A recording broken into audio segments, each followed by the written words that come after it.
સુજ્ઞ શ્રોતજનો અને આજના મહેમાન વક્તા શ્રી સુશ્રી જમીનબેન જાંબુગોડાવાલા, સહકર્મી વિજયભાઈ, અમારા ધનગોષ્ઠીના સંવર્ધક અને વડીલ मोहनभाई, फौजी साहब, आप सबको हम स्वागत करते हैं। भरत भाई,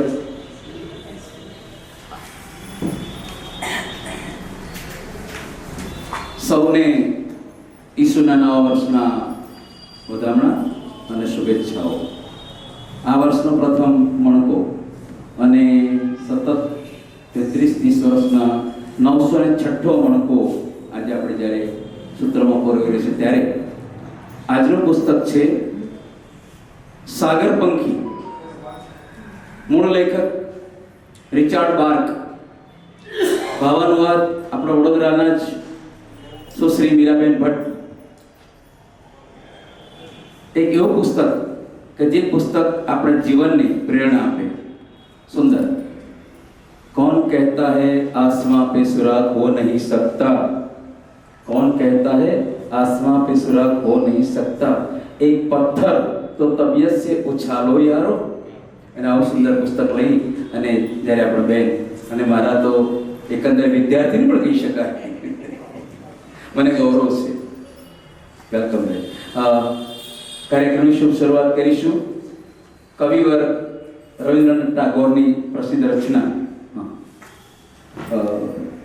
બેન જુબીરબેન આપનું સ્થાન ગ્રહણ કરવા વિનંતી છે। મોહનભાઈ પ્લીઝ।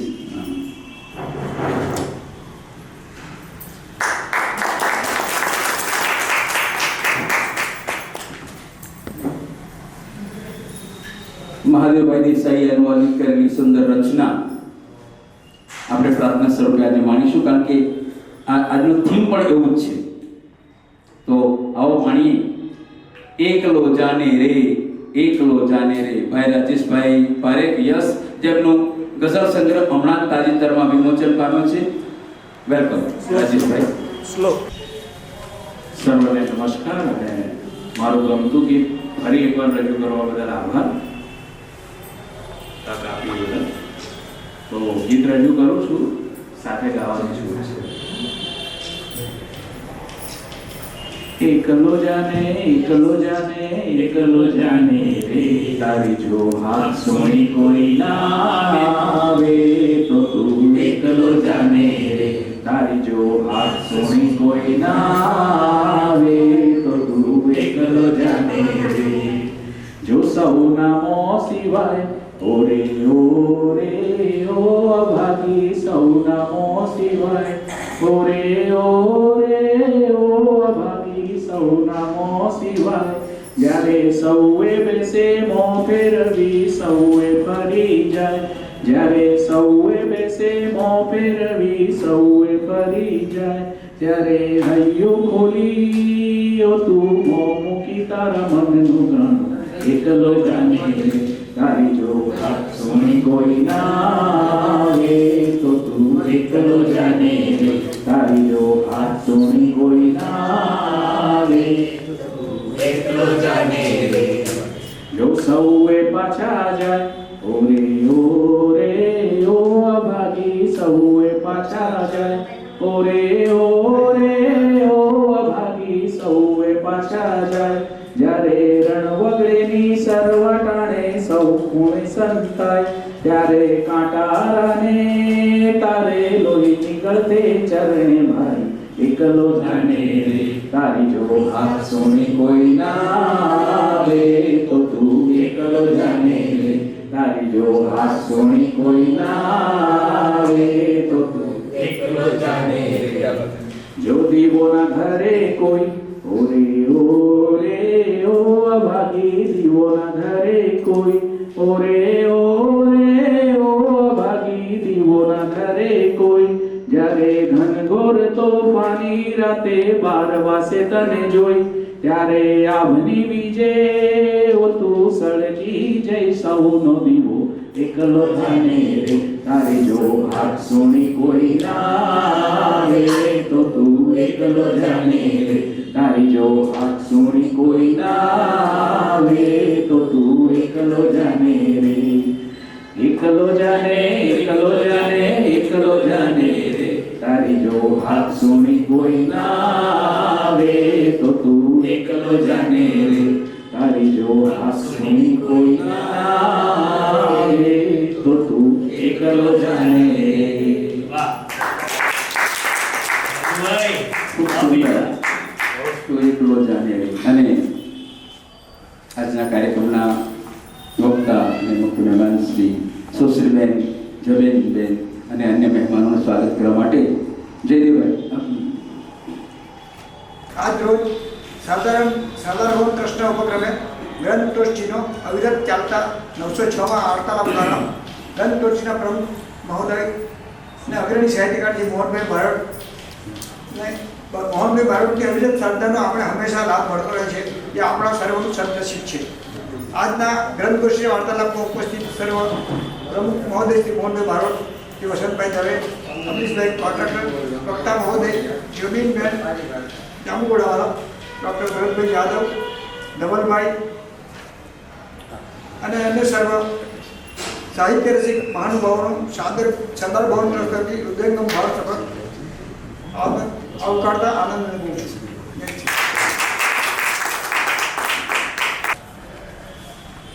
પ્રાસંગિક પ્રવચન રજૂ કરીએ એ પહેલાં સમય છે મહેમાનોનું બહુમાન કરવાનો. તો વસંતભાઈ દવેને વિનંતી કે બહુમાન માટે સૌવતી ગીતાબેન એમનું સન્માન બહુમાન કરશે. કાર્યોના પ્રકારથી નોંધ કરે છે.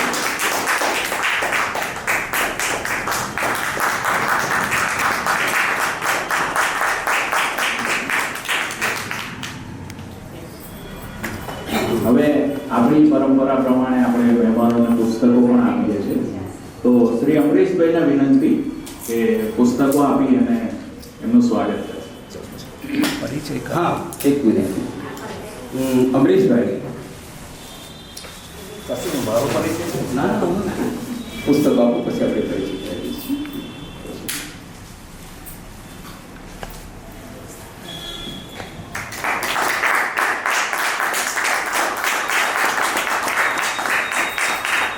શ્રી મોહનભાઈને વિનંતી કે એમના સહકર્મી વિજયભાઈ આવ્યા છે, તેમને પણ આપણે આ ઉપરનું મોઢાથી સ્વાગત કરીશું.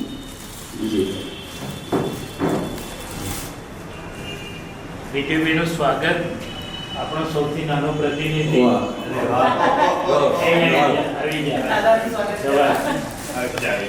બરાબર આ રીતના મુલાકાત. હા, ધવલભાઈ એની મમ્મી પણ આવતી હતી, રીના ધવલ અને હેતાન. એ આપણા બહુ જૂના કાર્યકરો છે, ત્રણે ગ્રંથ ગોષ્ઠીના. પ્રાસંગિક ઉદ્બોધનમાં એવું કે આજનું આ જે વક્તવ્ય છે ને એ લગભગ ગયા વર્ષ પહેલા આ બાબત ગોષ્ઠી ચાલતી હતી. આપણા ભરતભાઈ છે, સુમીન સિસ્ટર છે, મોરબી શ્રી બારોટ સાહેબ અમરીશભાઈ સાથે સુશ્રીબેનને સમયનો કદાચ અભાવ છે, પ્લીઝ. પરંતુ આજે દિવસ આપણને મળ્યો છે તો આપણે એનો લાવો લઈશું. સાગરપંખી વિશે તો બેનશ્રી બોલવાના જ છે, પણ અલખને ઓટલે સહજ રીતે જે વિચરી રહ્યા છે અને એના થકી તત્વમસીની પ્રેરણા પ્રાપ્ત કરવાની તૈયારી કરે છે. 30 વર્ષ પહેલા દાહોદ ખાતે સહજની શરૂઆત કરી અને ત્યારથી અત્યાર સુધીમાં એમણે એક ટ્રાઇબલ એરિયામાં જે ઉત્કર્ષ કર્યો છે, ગરીબ મહિલાઓ નહીં એવું નહીં કહી શકાય, પરંતુ એમણે ત્યારે જે કુશળ મહિલાઓ જે છે એમણે પગભેર કર્યા, બેઠા કર્યા અને જેને શું કહે કે ગામડામાં બનતી જુદી જુદી વસ્તુઓ, ગાયોને પહેરવાના જેને શું કહે ઘૂઘરમાળ કહી શકાય, આ બધી વસ્તુ. પછી એમણે સિન્થેટિક જે રીતે કચ્છમાં બંને વિસ્તારમાં બાંધણીઓ બધું રહે એ જ રીતે બેને ત્યાંની સ્થાનિક બહેનોને રોજગારી આપી, પગભર કર્યા અને સમાજમાં કંઈક જીવતા કર્યા. લેખક હોવું, વક્તા હોવું એ આખી વસ્તુ અલગ છે, પરંતુ વાસ્તવમાં કર્મયોગી હોવું કે કર્મશીલ હોવું એ કદાચ સ્ત્રી સશક્તિકરણનું જાજલ્યમાન ઉદાહરણ આપણા બેન જબીનબેન છે. અને ભરતભાઈ ડૉક્ટર બી.આર. જાદવ એમવાય હાઈસ્કૂલમાંથી એમ કહી શકાય કે loss of Dahod and gain to Vadodara અને જીએનએફસી ની હાઈસ્કૂલમાં અત્રે આચાર્ય તરીકે ખૂબ ઉન્નત સેવા બજાવી રહ્યા છે એવા ડૉક્ટર ભરતભાઈ જાદવ, આપને વિનંતી કે વક્તાનો પરિચય આપશો. Doctor B R. જાદવ. હરિઓમ. સૌને નમસ્તે. વર્ષારંભે ખૂબ જ ઐતિહાસિક એવા સભાખંડમાં આપણી વચ્ચે ઉપસ્થિત અમારા સૌનું ગૌરવ અને આજના આપણા કાર્યક્રમનો મુખ્ય વક્તા આદરણીય જબીરબેન, સન્માનીય વિજયભાઈ, મારા માર્ગદર્શક અને જેમની સાથે વર્ષો સુધી અમે સહકર્મી તરીકે રહ્યા છે એવા આજના ઉદ્ઘોષક સાહેબ, આ કાર્યક્રમ અને વડોદરાના દરેક કાર્યક્રમોમાં મોહન તો સર્વત્ર ભાઈ એવા આદરણીય મોહનભાઈ, અમરીશભાઈ કે જેનો પ્રેમ મને હંમેશા મળે છે, અન્ય સૌ વંદનીય મહાનુભાવો, આપ સર્વેનો હાર્દિક સ્વાગત છે. વક્તાના પરિચયમાં લગભગ દવે સાહેબે પુસ્તક ખોલી દીધું છે, એટલે મને હવે અંદરના 2-3 પ્રકરણોની જ વાત કરવાની છે. સામાન્ય રીતે મારા દાહોદ માટે પછાત વિસ્તાર અથવા તો છેવાડાનો એવો શબ્દ વપરાય છે, પણ હવે હું એવું માનું છું કે એને આપણે એક શબ્દ બદલી નાખવો જોઈએ જોડીબેન, અને એને સીમાંત વિસ્તાર કહેવાની જરૂર છે, કારણ કે હવે પછાત નથી. હું આ કેમ કહું છું એની પાછળનું પણ મોટું કારણ છે કે દરિયા સાથે દોસ્તી અમારી એળે ના ગઈ, દરિયા સાથે દોસ્તી અમારી એળે ના ગઈ, ઘર બેઠા મોતી મેળવી દીધા અમે. દાહોદમાં એવા અનેક, દાહોદ શું કામ, માત્ર શહેર શું કામ, આખા જિલ્લામાં હવે ધીરે ધીરે એક એવા હળવીરો પાકતા જાય છે કે જેઓ પોતાના કર્મ થકી પોતાના જીવનને જલાવીને એ જિલ્લાને સુવાસિત કરી રહ્યા છે અને સુગંધિત કરી રહ્યા છે, અને ક્યાંક ને ક્યાંક પોતાના જીવનના તેજ થકી ક્યાંક અજવાળું પાથરી રહ્યા છે. અને મેં જે શબ્દ વાપર્યો એ શબ્દને સુધારવા માટે જેમણે આહુતિઓ આપી છે તેમાંના એક એટલે આદરણીય જબીરબેન. જોરદાર તાળીઓથી આપણે દાહોદરાજ મહાજન સાર્વજનિક એજ્યુકેશન સોસાયટી સંચાલિત શાળા અને મહાશાળાઓમાં ગ્રેજ્યુએશન પછી આપ પોતે અમેરિકા અને ઇંગ્લેન્ડ ગયા અને ત્યાંથી જુદા જુદા વિષયોમાં ગ્રેજ્યુએશન કર્યું. મારે પણ બેનની માફી સાથે એવું કહેવું જોઈએ કે એ વોરા સમાજમાંથી બિલોંગ કરે છે અને વિદેશોમાં એમની ખૂબ મોટી સંખ્યા છે અને ત્યાં એમને ઘણા બધા અવસરો હતા. ધાર્યું હતું કદાચ આજે અરબોપતિ હોય એમની જે પ્રતિભા છે રીતે, પરંતુ એ ગ્રેજ્યુએશન આફ્ટર પોસ્ટ ગ્રેજ્યુએશન ફરીથી દાહોદમાં આવે છે અને આવીને વિચારે છે કે ભાઈ મારા જીવનમાં તો એવી કોઈ મોટી ખોટ નથી આર્થિક, અને માત્ર ને માત્ર પૈસા જ કમાઈ લેવું એ જીવનનું ધ્યેય નથી, પરંતુ આ વિસ્તારોમાં જે રીતે ઠક્કર બાપા, જે રીતે ગિરધર શેઠલાલ અને અન્ય અનેક લોકોએ જે મશાલો ઊભી કરીને એના આધારે એ જિલ્લાને જે રીતે તેજસ્વીતા બક્ષી, એ રીતે આપણે પણ કંઈક ને કંઈક કરવું જોઈએ અને પોતાના જીવનને સાર્થકતાની દિશામાં આગળ વધારવાનો એમને વિચાર આવ્યો. અને એ સમય હું 1989ની વાત કરી રહ્યો છું. 1989નું દાવો જ્યારે હું 9મા 10માં ભણતો હશે. રસ્તા પથરાળા હોય, ઘરમાં જીમની હોય એટલે કેરોસીનના દીવા ત્યારે હતા. એ સ્થિતિ એમાં જમીનબેનને વિચાર આવે છે કે આ જિલ્લાની જે બહેનો છે એને રોજગારીનો બહુ મોટો પ્રશ્ન છે. ત્યાં પશુપાલન અને ખેતી સિવાય હમણાં જે કંઈ થોડી ઘણી વ્યવસ્થાઓ સુધરી છે એ વ્યવસ્થાઓ ત્યારે નહોતી, અને એવી સ્થિતિમાં બહેનોને રોજગારીનો બહુ મોટો પ્રશ્ન હતો. અને રોજગારી કરવા જાય તો કેવી સ્થિતિમાં જીવે છે બેને બહુ સારી રીતે જોતું. એટલે એમને વિચાર આવ્યો કે હું શા માટે જે સશક્તિકરણનો વિચાર હમણાં જે બહુ ફૂલ્યો ફાલ્યો છે એ સશક્તિકરણનો વિચાર એમને 1989માં અને 14 બહેનોથી બહેને એક સહજ નામની એક સંસ્થાની સ્થાપના કરી અને 14 બહેનોના માધ્યમથી એવો સંકલ્પ કર્યો કે ભાઈ બહારથી તો કશું લાવી શકીએ કે ન લાવી શકીએ, પણ ઈશ્વરે દરેકને પોતાનું પોટેન્શિયલ આપેલું છે અને એનો આપણે ઉપયોગ શા માટે ન કરીએ. અને એ જે બહેનો હતા એમની પોતાની આવડતને પ્રદીપ્ત કરવા માટે, કારણ કે માણસને તમે ભીતરથી ઊભો કરશો ને તો બહારના કોઈ ટેકાની જરૂર નહીં પડે, પણ બહારના ટેકાથી જો તમે ઊભો કરશો તો ક્યારેક ક્યારેક એ પાંગળો થઈ જ જશે, કારણ કે એની પોતાની શક્તિ જ નથી. બેને આ વિચાર કર્યો અને એ 14 બહેનોથી શરૂઆત કરી સંસ્થાની, અને આજે મારે કહેવું જોઈએ કે લગભગ 45,000 જેટલી બહેનોને એમણે માત્ર એમના રોજગારીના ક્ષેત્રે જ નથી વાળ્યા, પરંતુ એમના લાઈફસ્ટાઈલ, એમના જીવન ધોરણ અને એમના આખા સમાજમાં એમના એક નામને એમણે આપવા માટેનું ખૂબ મોટું કામ કર્યું છે. માત્ર સહજ સંસ્થાએ જ એ બહેનોને કામ આપ્યું છે એટલું જ નહીં, દેશ અને વિદેશ સુધી આ સહજની જે પ્રોડક્ટ છે એ પ્રોડક્ટમાં પણ પાછું દવે સાહેબે કહ્યું એમ કે જુદા જુદા વિસ્તારોની પોતપોતાની એક વિશેષતા છે. એમ ત્યાંની અમારી જે બહેનો જે કંઈ શીખે છે એ પછી આભલા ગૂંથણ હોય, ભરતકામ હોય કે જુદા જુદા નાની વેસ્ટમાંથી બેસ્ટ બનાવવાની વસ્તુઓ, એનું દરેક જગ્યાએ પ્રદર્શન ગોઠવાય અને એમાંથી જે વેચાણ થાય એનાથી બહેનોનું ઘર ચાલે, અને ખૂબ મોટી સંખ્યામાં એ કામ બેન કરી રહ્યા છે. એની સાથે સાથે માત્ર આટલું જ કર્યું હોત તો આપણે એમ સમજીએ કે એમણે એકાંગી કામ કર્યું છે માત્ર બહેનો માટે, પરંતુ હવે ફરી જમીનબેન વિસ્તરે છે. વિજયભાઈ સતત એમની સાથે સુગંધ ભેળવી રહ્યા છે, અને એમણે પછી ધીરે ધીરે એટલો સરસ વિસ્તાર કર્યો કે દાહોદથી 10 કિલોમીટર દૂર એક અરણ્ય સ્થાનમાં મકાન લીધું. ધાર્યું હોત તો દાહોદમાં કરી શકે, આર્થિક રીતે કંઈ એટલું બધું નથી કે અમને ન મળે, પરંતુ એમણે એમ વિચાર્યું કે હું અહીં રહું છું, એના કરતાં હું એવા લોકોની વચ્ચે જઈને રહું કે જે સહજ મિલે સો દૂધ સબ માંગા મિલે સો પાણી કહે કબીર વાલા સમજાવે ચાહતાની સહજ જીવન જીવતા હોય. ત્યાં એમણે સરસ મજાનું આખું એક પ્લેટફોર્મ ઊભું કર્યું છે, અને ત્યાં અલખના ઓટલે એ એવું એક સ્થાન છે કે જ્યાં સમાજમાં જુદા જુદા વિસ્તારોમાં રહીને, મેં આગળ શબ્દ પ્રયોગ કર્યો એ રીતે કે પોતાના જીવનની આહુતિ આપીને સમાજને અજવાળાનું કામ કરી રહ્યા છે એવા લોકોને ત્યાં બેન બોલાવે છે સ્પેશિયલ ઇન્ટરેસ્ટ લઈને. અને એ લોકોની વાતને જેમ અહીંયા બેન આજે પોતે બોલવાના છે, એમ બેનને ત્યાં આવો જ એક હોલ છે, અને એ હોલની અંદર એ વક્તાઓ આવે છે અને પોતાને જીવનની વાત કરે છે.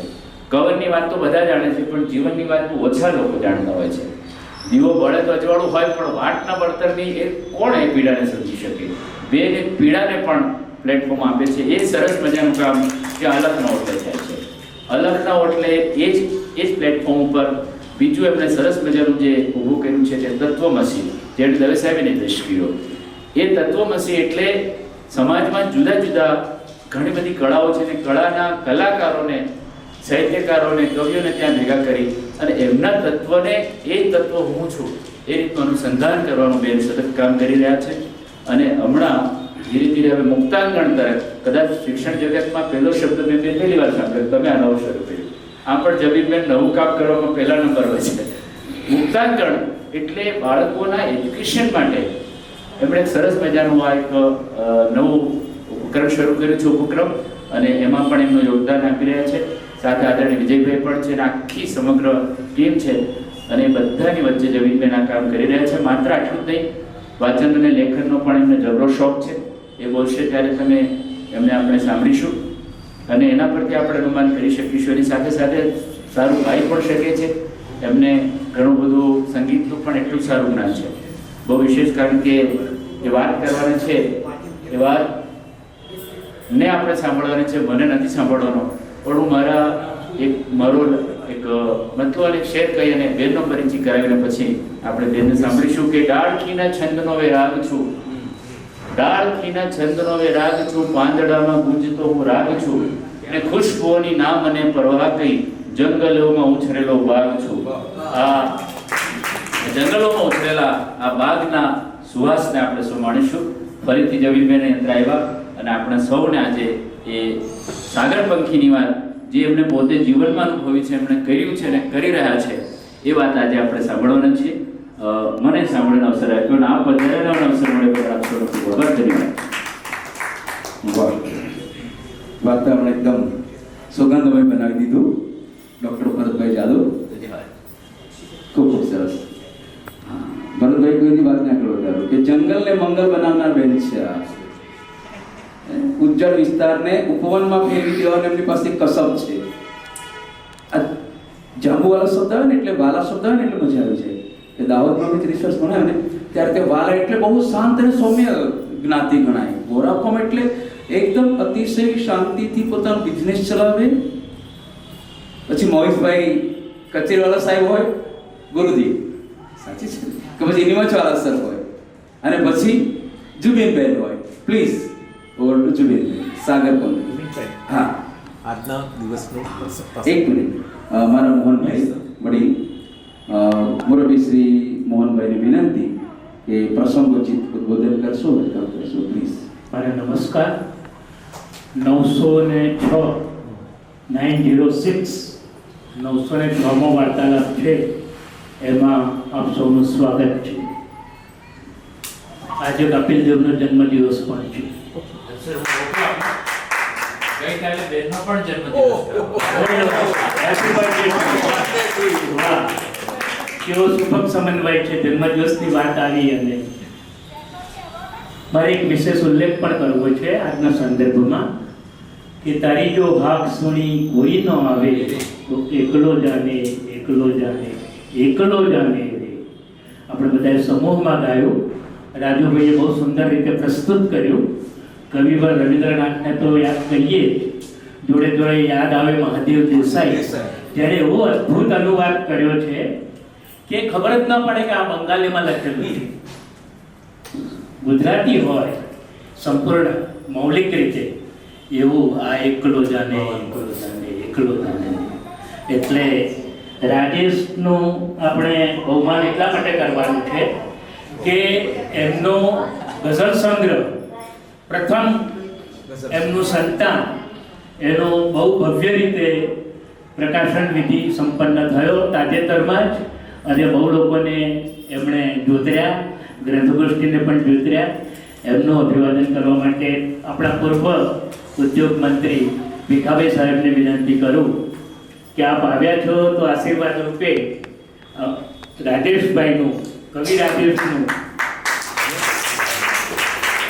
સન્માન કરીશું. એવા આશીર્વાદ આપો કે દર વર્ષે કે કવિ ચોપડી આપતા રહે સમાજ.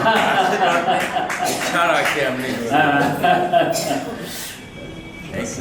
રાજેશભાઈ પારેખ એ બહુ અદ્ભુત કામ કર્યું અને આજે આપણે આ ગાયું એ તો મને બહુ જ ગમ્યું છે.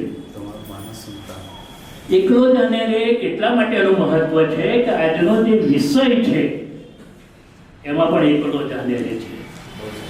જોનાથન એને જે સીગલ લખેલું છે એમાં બીજા બધા પંખી કરતા જોનાથન કેમ અલગ છે? કારણ કે એની પાસે મહત્વાકાંક્ષા છે, એની પાસે સપના છે, એની પાસે પાંખો છે, ઉડ્ડયન છે, આકાશ છે અને બહુ બધું છે. અને તે છે એની પોતાની આત્મશ્રદ્ધા અને વિશ્વાસ. એકલો ઉડીશ, આ બધા છ કિનારે પડ્યા રહ્યા, એ જે વિચારવાની તાકાત સીગલમાં છે એના વિશેનું આ પુસ્તક છે. એટલે મીરા ભટ્ટ યાદ આવે કે એમણે કેવો સરસ સારા અનુવાદ કે ભાવાનુવાદ કર્યો છે. બહુ ઓથેન્ટિક ગણાય છે એમનો આ ભાવાનુવાદ. મને ખબર નહીં ને તો આ પુસ્તક હું જ ભાવાનુવાદ કરત અને હું જ લખત, કારણ કે વડોદરામાં સૌથી પહેલું આ પુસ્તક વાંચનાર હું 35 વર્ષ પહેલા, અને આ પુસ્તકનું ગ્રંથગોષ્ઠીમાં વાર્તાલાપ કરનાર હું. અને એ વખતે એક કેસેટ લાવી અને એ સીગલ પંખી કેવી રીતે ગુનગુનાવે છે, માત્ર કોઈ કોમેન્ટ નહીં, સીગલ પંખીનો અવાજ જ એ અહીંયા રજૂ કરેલો કેસેટમાં. એટલે એ બધા સ્મરણો મને યાદ થાય છે. મને ખબર નહીં કે મીરાબેને આવું લખ્યું છે, ને તો હું જ એ વખતે મારી કલમ અજમાવત અને હું જ ભાવાની વાત કરત, કારણ કે એ લેખ બહુ જ વખણાયો હતો મારો. મેં તો પછી સ્વદર્પણ મેં થોડુંક આપેલું. એટલે સીગલ વિશે મને તો આનંદ જ થાય, કારણ કે મારું ઉડ્ડયન અતીતમાં થઈ ગયું. અત્યારે પાછું તો ન જવાય, પણ મેં યુ ટર્ન લીધો અને સીગલનું ઉડાન મેં કર્યું. બહુ જ પ્રેરણાદાયી પુસ્તક છે. અને એ તો બેન કહેશે એના વિશે. જબીનબેન અત્યાર સુધી અજનબી હતા. હવે જ્યારે ભરતભાઈએ આપણને પરિચય કરાયો એટલે અજનબી નથી રહ્યા, હવે જબીન રહ્યા છે. અને જબીન શબ્દ એવો છે, એને હું બ્રેકઅપ કરું તો ન બીજ, ન બી એટલે પૈગંબર સાહેબ, એના માટે નબી કહેવાય. અને એ નબી જ એટલે પૈગંબર સાહેબ જ કૃપા કરી શકે ત્યારે એ જંગલમાં મંગલ કરવા માટે તત્પર થાય. સક્ષમ બને એવા વ્યક્તિ અહીંયા પધાર્યા છે. એમનું સ્વાગત કરું છું. અમરીશભાઈએ ખૂબ સુંદર આયોજન કર્યું છે. પ્રજ્ઞાબેન આપણને ચા બિસ્કિટ પણ ખવડાવવાના છે, એટલે કોઈ જાય નહીં, અલ્પાહાર કરીને જ બધા જજો. અને આ સીગલ ની દુનિયામાં પોતે પણ પાંખોવાળો પંખી છીએ, મુક્ત ઉડ્ડયન કરવા માટે ઈશ્વરે આપણું સર્જન કર્યું છે એવું માની અને આ હોલમાં તમારી પાંખોને ખોલજો. Give us wings. અને અબ્દુલ કલામ સાહેબે તો એપીજે કલામ સાહેબે તો વિંગ્સ ઓફ ફાયર, અગનપંખી એ રીતના લખેલું છે, અગનપંખ. એટલે આ બધું સ્મરણમાં આવે છે. મજા આવે એવી સંધ્યા છે અને નવા વર્ષનો પહેલો વાર્તાલાપ છે. All are welcome. Thank you very much. તારી આંખ જે કહે તેને માનીશ નહીં, કારણ કે તે તો ફક્ત મર્યાદા છે. આ એક જ વાક્ય આપણને આ સાગરપંખીનું વિશેષતામાં મહત્વ જણાવે છે. પ્લીઝ ઓવર ટુ સુબીનબેન ચાંપુરા.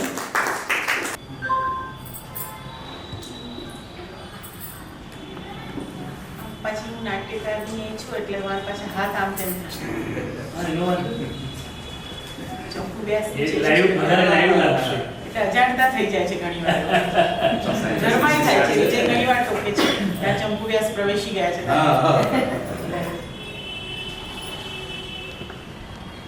મને કલ્પના નથી કે વડોદરા મારું આટલું બધું છે.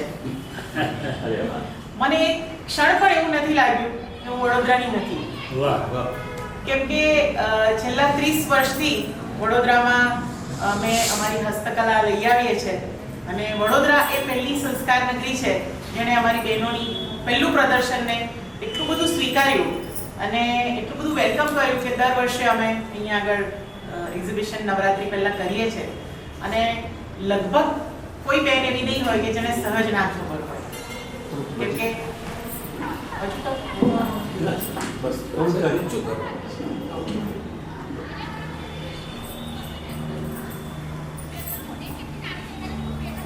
સૌથી પહેલા તો આપ સૌનો આભાર કે આટલી સુંદર ફોરમમાં મને તમે બધા ઇન્વાઇટ કરી. મોહનભાઈ, અમરીશભાઈ, ભરતભાઈ, દવે સાહેબ અને અમરીશભાઈ મને એવું કહેતા હતા કે તમારા દાહોદથી બધા હવે માઇગ્રેટ થઈને અહીંયા આવે છે, બેન તમે પણ અહીંયા જ આવી જાઓ. મેં તો આખી જિંદગી કામ જ માઇગ્રેશન રોકવાનું કર્યું છે. એટલે હું તો નહીં જાઉં, પણ કદાચ બની શકે કે તમને બધા ત્યાં લઈ જાઉં. હવે સાગરપંખી કોલેજના દિવસોમાં પહેલીવાર વાંચેલું અને એના પછી એટલે આ હમણાં અમે ચર્ચા કરતા હતા, આ બીજી આવૃત્તિ છે.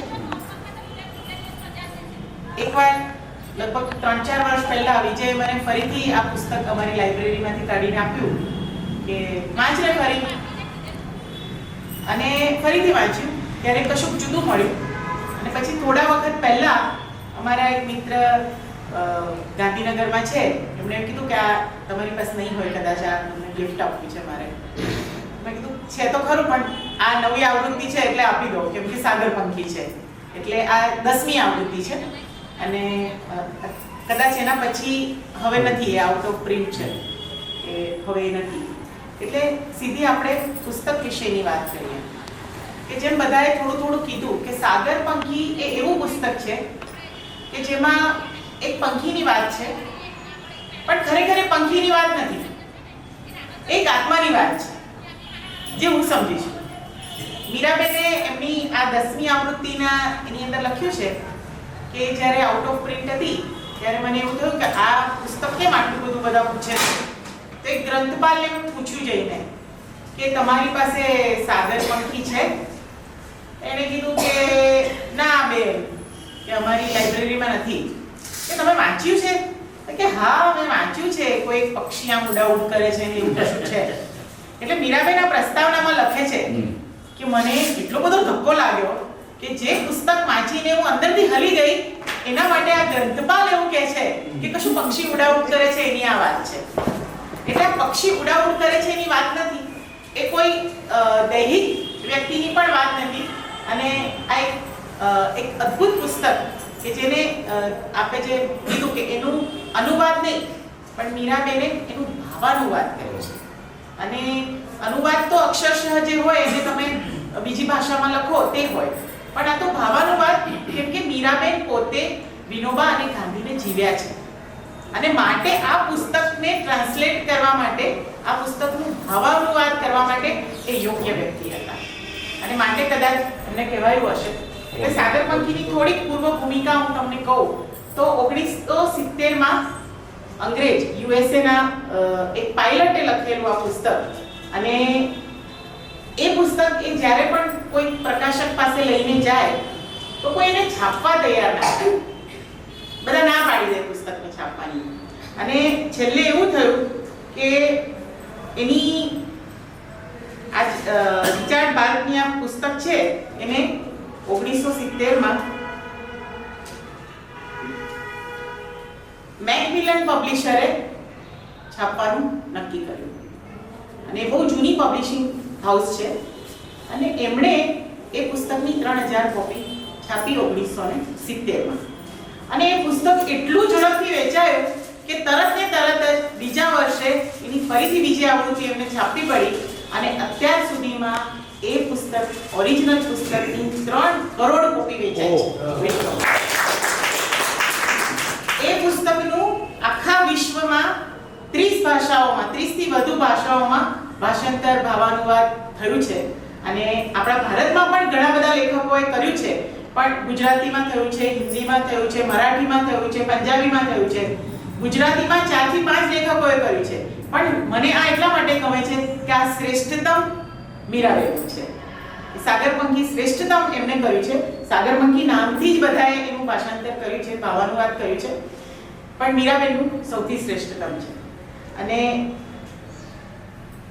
આ પુસ્તક ન્યુયોર્ક ટાઈમ્સે 50 જે ટાઈમલેસ પુસ્તકો છે એની અંદર એનો સમાવેશ કર્યો છે. અને આ શ્રેષ્ઠતમ પુસ્તકમાં જે ધાર્મિક પુસ્તકો કહેવાય કે જેની ધાર્મિક પુસ્તકોમાં પણ જેને આપણે જેનાથી ઇન્સ્પાયર થતા હોય એવા પુસ્તકોમાં એનું આગવું નામ છે. એટલે મીરાબેન ભટ્ટ વિશે હમણાં જ કીધું કે ટ્રાવેલ કરતા હતા અને ટ્રાવેલ કરતા કરતા એમને ટ્રેનમાંથી એ પુસ્તક જોવાયું અને એમને એ પુસ્તક વિશે ક્યાંક સાંભળેલું એટલે એમને થયું કે વાંચી જોવું, અને વાંચ્યું. અને એના પછી જ્યારે એમને એનું અનુવાદ કરવાનું ઇન્વિટેશન મળ્યું ત્યારે એમણે પોતાની મમ્મત નહીં છોડી શક્યા અને એમણે પુસ્તકનું ભાવાનુવાદ કર્યું. હવે પુસ્તક વિશે હું તમને થોડી વાત કરું. આ પુસ્તક છે ને 2 ભાગમાં લખાયેલું છે. અંગ્રેજી પુસ્તક છે એ 144 પાનાનું છે અને પછી એ લેખકે 2003માં બીજા 14 પાના એની અંદર ઉમેર્યા અને એ રીતે એના ઘણા બધા પ્રકાશનો મૂળ પુસ્તકના આવ્યા છે. જે રીતે મીરાબેનના 10 પ્રકાશનો આવી ગયા અને 10મી આવૃત્તિ પછી પણ આઉટ ઓફ પ્રિન્ટ છે. એટલે ગઈકાલે જ હું અમરીશભાઈ સાથે વાત કરતી હતી કે ભાઈ હવે ફરીથી છપાવવાની તૈયારી કરી દો તમે. એટલે આમાં એક પક્ષીની વાત છે કે એક પક્ષી છે અને એ પક્ષી ને એવું થાય છે કે મારે આ સીગલ છે ને બહુ ઊંચું ના ઉડે, એ નીચે ઉડે, એ બાજ અને નીચે ઉપર ના ઉડે, નીચે ઉડે. એટલે એને હંમેશા થાય કે બીજા પક્ષીઓ આટલું આકાશને આંબે છે તો હું કેમ ના ઉડી શકું. અને એ બધા પ્રયોગો કરે છે અને જાતની, કેમ કે લેખક જે મૂળ છે ને એ પોતે પાયલટ છે એટલે એ ઘણી બધી વાતો એની અંદર સાંકળે છે કે ભાઈ એ પહેલા 160 ની સ્પીડ પર ઉડતો હતો, પછી 265 ની સ્પીડ પર, 270 ની સ્પીડ પર, એમ કરતા વધારે ઉપર સુધી ઉડે છે અને પછી એ દરિયામાં ડૂબકી મારે છે. એ એના જુદા જુદા ઉડવાના પ્રયોગો કરે છે. એટલે શરૂઆત આ પુસ્તકની એ રીતે થાય છે કે એને જુદા જુદા પ્રયોગો ઉડવાના કરે છે અને એમાં એને બહુ સફળતા મળે છે. એટલે એના બીજા બધા જે ભાઈ ભાંડુ હોય છે એ બધા તો દરિયા કિનારે બેસીને બધા માછીમારો જ્યારે માછલી લઈ જતા હોય તો જે વાસી માછલી હોય અથવા ફેંકી દેવાની હોય એ જે નદીમાંથી દરિયામાંથી ફેંકે નાવમાંથી એ બધી એ લોકો ખાતા હોય છે. પણ આને એવું થાય છે એને પેલા માછલીમાં રસ નથી હોતો, એને ઉડવામાં રસ હોય છે. એટલે જે આખો જે ડિફરન્સ બતાવ્યો છે ને એ છે કે આપણે કહીએ છીએ ને આહાર, નિંદ્રા, ભય, મૈથુન, એનાથી ઉપર કંઈક સ્કિલ પ્રાપ્ત કરવામાં, કંઈક કળા પ્રાપ્ત કરવામાં એનો રસ છે અને એ રીતે ઉડે છે. એટલે એને ઉડતો જોઈને એનામાં એટલે એને એટલો બધો વ્યસ્ત થઈ જાય છે ઉડવામાં કે એને ખાવાનું પણ ભાન નથી રહેતું. જેવી રીતે કોઈ કલાકાર પોતાની કલામાં વ્યસ્ત થઈ જાય, કોઈ લેખક, કોઈ ગાયક એ રીતે પોતાની ઉડાનમાં વ્યસ્ત થઈ જાય છે ને ખાવા પીવાનું પણ ભૂલી જાય છે. એટલે એની માં એવું કહે છે એકવાર કે તું કેવો સુકાઈ ગયો છે, તારા ખાવા પીવાનું પણ ધ્યાન નથી રાખતો. આ બધા એમ કે તારી ઉંમરના જે બધા બચ્ચાઓ છે માછલી પકડવાની કળા શીખે છે અને તું શું કરે છે, આખો દિવસ ઉડ્યા કરે છે. તો એ કહે છે કે ના મારે તો કે ઉડવું છે. એની માં એને સમજાવે છે કે તું તારા ભોજનની વ્યવસ્થા વિશે શીખી લે. કેવી મજાની વાત છે કે યુએસએ માં બેઠેલો માણસ આ વસ્તુ લખે છે જે આખા વિશ્વને લાગુ પડે છે. આપણે પણ આપણા બાળકોને આ જ શીખવાડતા હોઈએ છીએ કે કમાવાનું શીખી લે, કમાવાનું શીખી લે. જ્યારે એની માં પણ એ જ કહે છે કે કમાવાનું શીખી લે. જ્યારે એને રસ છે જીવવાનું શીખવામાં, જીવવાની કોઈ કળા શીખવામાં, ઉડવામાં, એને ઉડવામાં રસ છે. અને પછી એ પણ એક દિવસ રોજની ટક ટક ટક ટક ટક ટક કેવું વિચારે છે કે સારું હું પણ માછલા પકડવાનું રાખું અને પેલું ઉડવાનું બંધ કરી દઉં. અને એ જાય છે માછલા પકડવા માટે. અને પછી જ્યારે જુએ છે કે કોઈ વૃદ્ધ માછલા પકડવામાં સક્ષમ નથી તો એવા સાગર પંખીને આગળ માછલા ફેંકી અને પાછું ઉડવા માંડે છે. એક દિવસ એને એવો વિચાર આવે છે કે ના, મારા જીવનનું પ્રયોજન આ નથી. માછલા પકડવા અને ખાવા એ મારા જીવનનું પ્રયોજન નથી. એટલે એ ફરીથી મા બાપની વાતને એળે મૂકીને ઉડવા માંડે છે અને ઉડવાના જાતના પ્રયોગો કરે છે. કેમ કે સીગલ છે અને સીગલની પાંખો બહુ મોટી હોય એટલે બાજ ને એ બધા પક્ષીઓની જેમ એ ઉડી ના શકે. એટલે આપણે જે વાડાઓની વાત કરી છે ને, અમે આમાં જન્મ્યા છે એટલે અમને આ આવડે, અમે આમાં જન્મ્યા છે એટલે અમને આ આવડે, અમને આ ન આવડે, એ વાડાની વાત કરી છે એની અંદર. એટલે કહે છે કે ભાઈ સીગલની તો પાંખો બહુ મોટી હોય એટલે એને પેલા વળાંક લેવાના હોય ને તે ફાવે નહીં, એની પાંખ જ નડે. એટલે પછી એ પ્રયોગો શરૂ કરે છે અને એની મોટી પાંખોને કઈ રીતે એને વાળવાની અને કઈ રીતે શોર્ટ ટર્ન્સ લેવાના એ એવું શીખે છે. અને એના પ્રયોગો બહુ અદ્ભુત રીતે ચાલે છે. અને પછી બહુ જ લાંબા સમય પછી એ પાછો ધરતી પર આવે છે. અને આવે છે ને એટલે બહુ ખુશ હોય છે કે હવે હું મારા જે જ્ઞાતિબંધુઓ છે એમને હું મારા નવા પ્રયોગો વિશે કહીશ જઈને કે જો હું તો કેટલું ઉપર 8000 ફૂટ ઉપર ઉડીને આવ્યો છું, જ્યારે એ લોકો તો 100 ફૂટ બી નથી ઉડતા. અને કેવા જાતના ટર્ન હું શીખ્યો છું, કેવી કળા શીખ્યો છું, એ બધી કળા હું જઈને પીરસીશ મારા સમાજ સામે. અને પછી જેવું નીચે આવે છે તો એનો આખો સમાજ ભેગો થયેલો હોય છે અને બધા સીગલ એક જગ્યાએ ભેગા થયેલા હોય છે અને કહે છે, એનો જે મુખિયા હોય છે એ કહે છે કે જોનાથન અહીંયા હાજર થા. જોનાથન હાજર થા. હું તો આટલી બધી સિદ્ધિ લઈને આવ્યો છું, આજે તો મારું સ્વાગત થવું જોઈએ. મારા મુખિયાએ મને એવી રીતે કહેવું જોઈએ કે જોનાથન તારું સ્વાગત છે. એને બદલે મને કહે છે કે જોનાથન તું હાજર થા. એટલે એને અંદરથી ધડકો થાય છે કે અરે શું થઈ ગયું. અને એને કહે છે કે તું તો સાગર પંખી છે અને સાગર પંખીના નિયમને તે તોડ્યો છે. આપણે તો આટલું ઊંચું ઉડવાનું જ ના હોય, આપણે તો નીચે નીચે જ રહેવાનું હોય. તે આ નિયમ તોડ્યો છે એટલે હવે આજથી તું આપણી જ્ઞાતિમાંથી બહાર, તને જ્ઞાતિમાંથી બહાર કાઢવામાં આવે છે. એટલે એને એમ થાય છે કે અરે, એટલે કોઈ સીગલને આવી રીતે જ્ઞાતિમાંથી બહાર કાઢવામાં આવે તો કોઈ વિરોધ કરે નહીં. પણ જોનાથન એવું કરે છે, કહે છે કે અરે, જીવનનું પ્રયોજન શોધવું એ કઈ ખોટી વાત છે? એમાં શું નિયમ તોડ્યો છે મેં? એટલે એમનો મુખ્ય ગુસ્સે થઈ જાય છે અને બધાને કહે છે કે જોનાથનથી પીઠ ફેરવી લો અને જોનાથન આજ પછી તું અહીંયા આ સાગરમાં દેખાવા ના જોઈએ. હવે પછીનું તારું જીવન એ ભેખડોમાં વિતાવ. તું ઊંચો ઉડ્યો છે ને તો જા ભેખડોમાં અને ત્યાં જીવન તારું વિતાવ. જોનાથન ને તો કોઈ ઉપચાર હોય જ નહીં. આપણે જોઈએ છે કે આપણા સમાજમાં બી જે લોકો નવા પ્રયોગો કરે છે એમની આવી જ કંઈક હાલત હોય છે. એટલે જેમ ભરતભાઈએ કીધું એમ કે એક સંકુચિત સમાજમાં મેં પણ જે પ્રયોગો કર્યા એ ઘણી બધી વાર હું મારી જાતને સીગલ સાથે સરખાવું છું અને મોટે ભાગે એવું જ હોય છે. એટલે અને એવું ખાલી મારું નહીં, ઘણા બધા એવા એક્ઝામ્પલ છે. અને પછી એ ભેખડોમાં જીવન વિતાવે છે અને વૃદ્ધ થવા માંડે છે. એના પ્રયોગો કરતો જ રહે છે અને સિદ્ધિ હાંસલ કરતો રહે છે અને વૃદ્ધ થવા લાગે છે.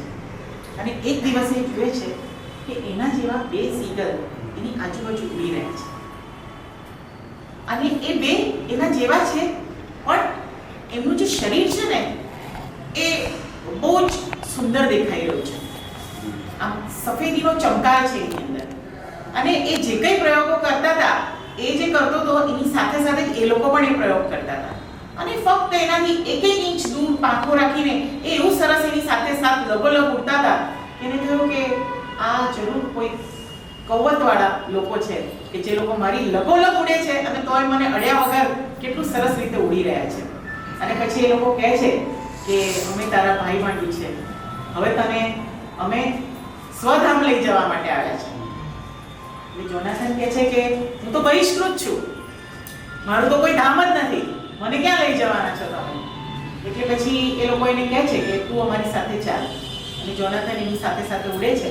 અને જોનાથન જેમ જેમ ઉપર જતો જાય છે એમ એને એવું લાગે છે કે એનું વૃદ્ધ શરીર ફરીથી કંઈક નવી ઉર્જા પામી રહ્યું છે અને એ નવી ઉર્જાની સાથે એ કોઈ જુદી જગ્યાએ પહોંચે છે. ત્યાં બધા જ પક્ષીઓ, બધા જ સીગલ્સ, સાગરપંખીઓ જુદા જુદા પ્રયોગો કરી રહ્યા છે. એને થાય છે કે મારા દરિયા કિનારે તો હંમેશા બધા માછલાઓ માટે લડઝગડ કરતા હતા, અહીંયા તો કોઈ અંદર અંદર લડતું જ નથી, અહીંયા તો શાંતિથી બધા પોતપોતાના પ્રયોગો કરે છે. તો હું ક્યાંક સ્વર્ગમાં તો નથી આવી ગયો ને? એ બધા જુદા જુદા લોકોને જુએ છે કે બધા લોકો જાત જાતના પ્રયોગો કરી રહ્યા છે. અને ત્યાં પછી એને ચાંદ મળે છે, જે પાછળથી એનો ગુરુ થાય છે. એને થાય છે કે આ વૃદ્ધ માણસ છે તો વૃદ્ધ, પણ છે બહુ શક્તિશાળી, નબળો નથી, વૃદ્ધ છે પણ શક્તિશાળી છે. એ ચાંદને જઈને પૂછે છે કે શું સ્વર્ગમાં આવી ગયો છે? આ જ સ્વર્ગ છે ને? ચાંદ હસે છે અને કહે છે કે ઓહો જોનાથન, તું તો હવે સમજવા માંડ્યો છે. અને એને કહે છે કે સ્વર્ગ જેવું કશું હોતું નથી, સ્વર્ગ જેવું કશું હોતું નથી. સ્થળ અને કાળથી ઉપર જઈને જે છે એ યાત્રા છે અને યાત્રા અનંત છે અને તારે આ યાત્રા કરતા રહેવાનું છે. અને પછી જોનાથનને એમ થાય છે કે એના બીજા જે બધા મિત્રો હોય છે એની સાથે મળીને એ બધા પ્રયોગો કરતો જાય છે. પ્રયોગો કરતા કરતા પછી એને એકવાર એવું થાય છે કે હું તો બહુ બધું શીખ્યો છું. એને ક્યારેય ધરતીની યાદ આવતી નથી, પણ પછી જેમ સાહેબે કીધું ને કે સ્મૃતિ ક્યારેક તમને પાછળ લઈ જાય, એવી રીતે એની સ્મૃતિ પાછી થાય છે કે અરે હું તો ઘણી બધી કળાઓ શીખ્યો છું, ચાલ ને ફરીથી હું મારા ભાંડુઓ પાસે જઉં અને એમને કશું શીખવાડું. એટલે એનો બીજો એક મિત્ર ત્યાં થઈ ગયો હોય છે. એને કહે છે કે તું ભૂલી ગયો કે તને એ લોકોએ અપમાનિત કરેલો, તને ન્યાત બહાર કાઢેલો, તને બહિષ્કૃત કરેલો, એ લોકો પાસે તારે ફરીથી જવું છે? તો એ કહે છે કે એ લોકોને સમજ નથી, એટલે એ લોકોએ મને બહિષ્કૃત કર્યો, પણ કેમ કે એ મારા ભાઈ ભાંડુઓ છે અને એમને તો આ ઉડાન વિશે ખબર જ નથી, હું તો કેટલો બધો ઉપર આવી ગયો છું અને આ ઉડાન એમને ખબર જ નથી, મારે એમને એ ઉડાન શીખવાડવી છે. અને મિત્રો એને કહે છે કે તું ના કહી શકજે, ધરતી પર તારો સ્વીકાર નથી. જો એમાં કેટલી સુંદર વાત છે કે એક અમેરિકન રાઇટર લખી રહ્યા છે અને શું વાત લખી રહ્યા છે કે વારંવાર બીજા જીવોની ઉદ્ધાર માટે મહાપુરુષો પાછા આવે છે. ક્યાંક ગાંધીની વાત છે, ક્યાંક વિનોબાની વાત છે, ક્યાંક ઈશુની વાત છે, કે આ બધા જે ફરી ફરીને આવે છે એ આ જીવના ઉદ્ધાર માટે આવતા લોકોની વાત છે. અને એ પાછો નીચે આવે છે. એ નીચે આવે છે એટલે બધા પક્ષીઓ કહે છે કે અરે પેલા બહિષ્કૃતો પાછા આવ્યા છે, બહિષ્કૃતો પાછા આવ્યા છે, એમને બગાડો.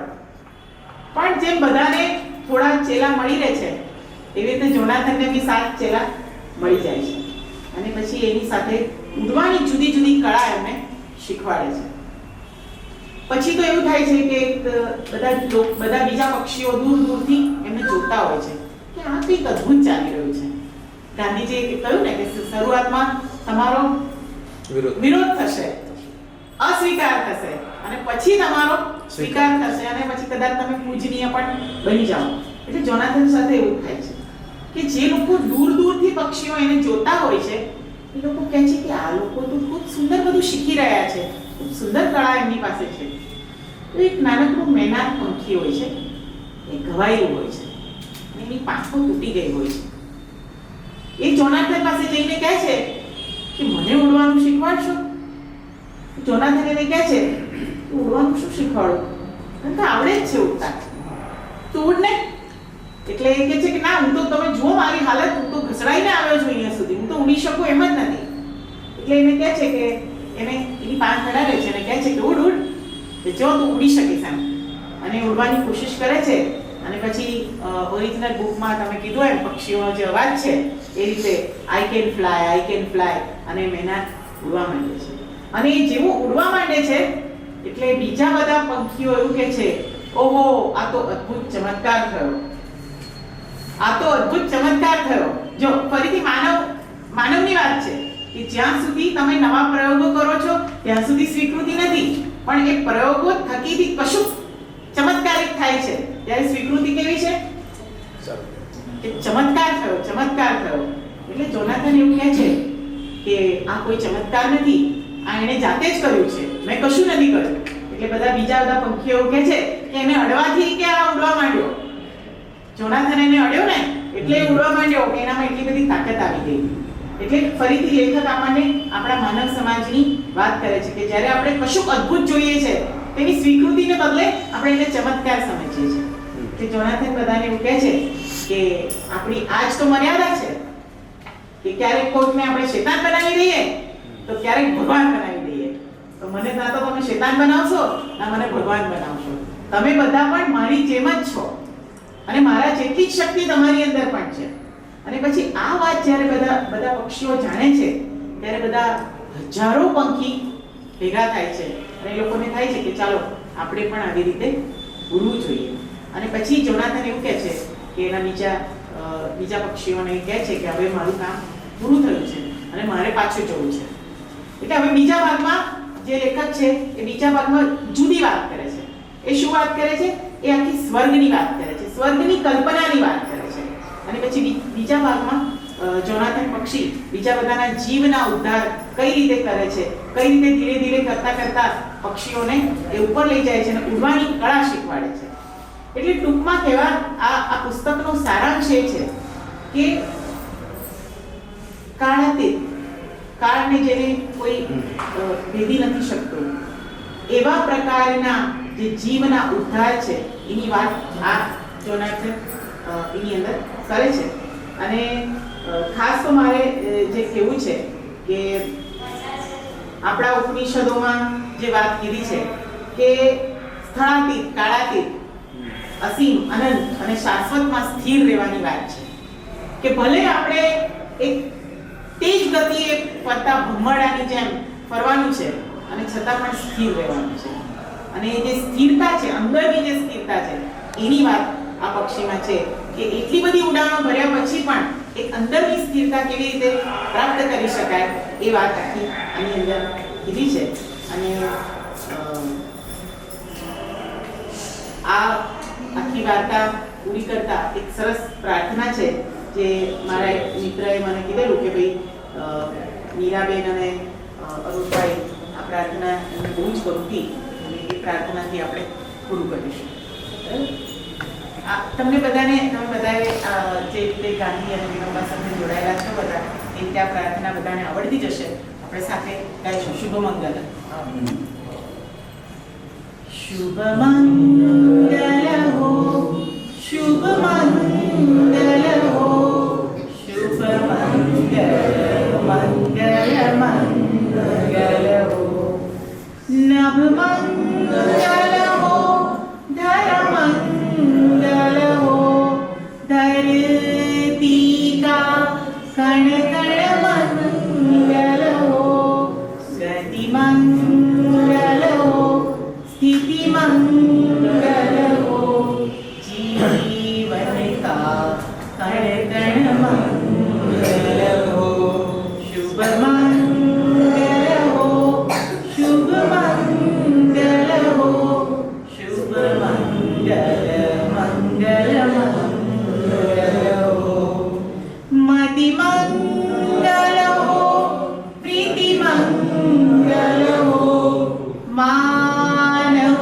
की हर कृति मंगल हो,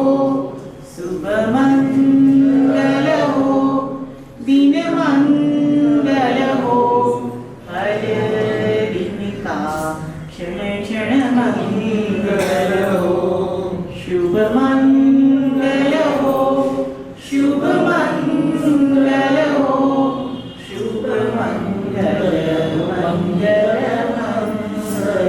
હો.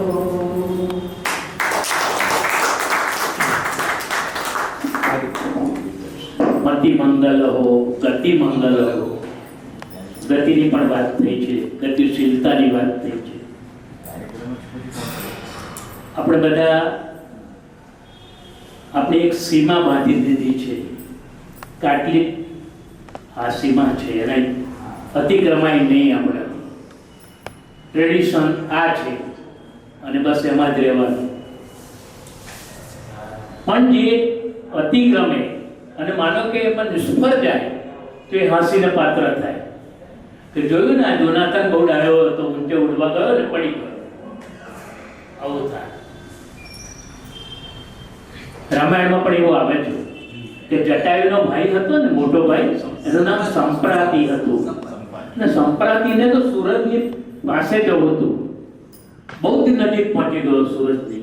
પણ પછી આ તો સુરત છે એટલે એનો અગ્નિ એટલો બધો એને લાગ્યો ને કે એની પાંખો જ બની ગઈ અને સંપ્રાતિ નીચે પડ્યો. એટલે સંપ્રાતિનો પછી આગળ વર્ણન નથી કારણ કે નિષ્ક્રિય થઈ ગયો. પણ એની મહત્વાકાંક્ષા હતી.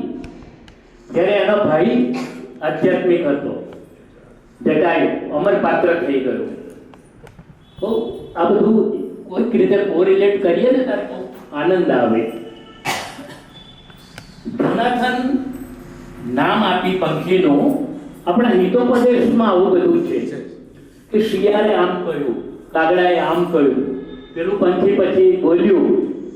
જો આપણું સાહિત્ય જે છે હિતોપદેશ ને બધું એ શંકા લોકો કરતા હતા કે વાદળાએ પછી આમ કહ્યું તો વાંદરો તો કઈ બોલ્યો. કેટલું પ્રતિકાત્મક હોય છે. જોનાથન એટલે બીજા પણ નામો છે, સુલેવાન ને કુલીવાન ને એવા બધા પંખીના નામો છે એના મિત્રોના. અને આપને નિરાશ કરવા માટે, જોનાથનને પંખીને નિરાશ કરવા માટે બહુ પ્રયત્નો થયા છે. અને છતાં એ બધી વાતને અવગણીને એ અડગ રહ્યો. એણે ઇનિશિયેટિવ લીધું. માણસ ઇનિશિયેટિવ નથી લેતો, એની પોતાની તાકાત ઉપર ભરોસો નથી. બીજું, આ લેખક પાયલોટ એટલે કે એની ટેકનોલોજીકલ ટર્મ્સ કહેવાય ઉડ્ડયનની, એઝ અ પાયલોટ, વિમાન તરીકે, વિમાની તરીકે. એ પણ એના ઉલ્લેખો છે અંગ્રેજી ઓરિજિનલમાં. આપણને બહુ ખ્યાલ ના આવે. ડાઇવ મારી, પછી એણે ચક્કર માર્યું, પછી એણે આટલા એંગલનો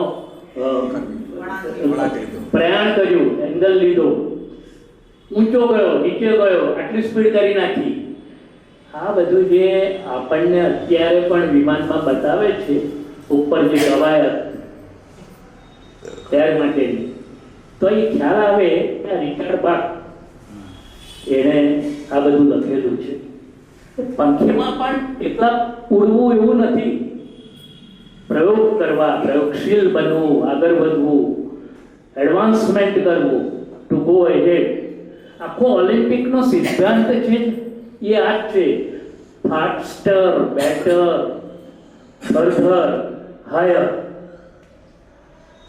આજના જે રેકોર્ડ છે એ આવતી ઓલિમ્પિકમાં તોડવાના છે.